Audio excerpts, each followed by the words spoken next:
Isang matinding mensahe ang bumuga mula kay Senador Ping Lacson na malinaw na tumutukoy kay Alan Peter Cayetano na mula pa noong unang araw ng paglilitis ay tila gustong siya ang manguna at magdikta sa takbo ng usapan.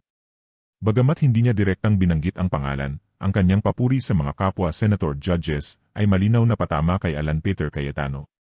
Isa itong matinding puna sa walang tigil na pagle-lecture sa kapwa senador na para bang dahil siya ay abogado ay siya lamang ang may kakayahang magbigay ng tama at makatarungang paghatol. Ang tanong ngayon, kailangan bang maging abogado para maging patas? Hindi ba't ang pagiging hukom sa isang impeachment trial ay hindi lamang nasusukat sa titulo, kundi sa integridad, pagiging patas, at kakayahang timbangin ang ebidensya ng walang kinikilingan? Ito ang puntong gustong iparating ni Senador Ping Lacson. Mula pa noong unang araw ng impeachment trial noong July 6, kapansin-pansin na si Alan Peter Cayetano ang isa sa mga senador na madalas magbigay ng mahahabang paliwanag at tila nagtuturo sa kanyang mga kapwa-senador kung paano nila dapat tingnan ang proseso. Ngunit hindi ibig sabihin na ang pagiging miyembro ng Integrated Bar of the Philippines o pagiging abogado ay nagbibigay ng monopoli sa karunungan at tamang paghatol.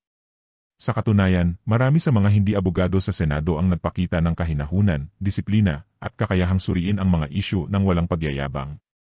Dito pumapasok ang mas malalim na usapin. Ang impeachment trial ay hindi paligsahan kung sino ang pinakamagaling magsalita o pinakamaraming legal na terminong kayang banggitin. Hindi ito entablado para sa pagpapakitang gilas. Isa itong pambansang tungkulin na nangangailangan ng paggalang sa opinyon ng bawat senator judge.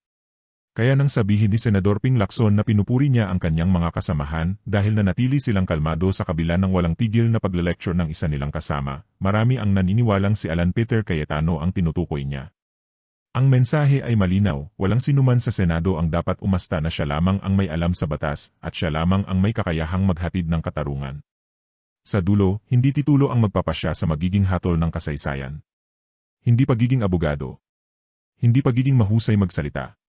Kundi ang kakayahang maging patas, makinig, at unahin ang katotohanan kaysa sa sariling pagpapakitang gilas.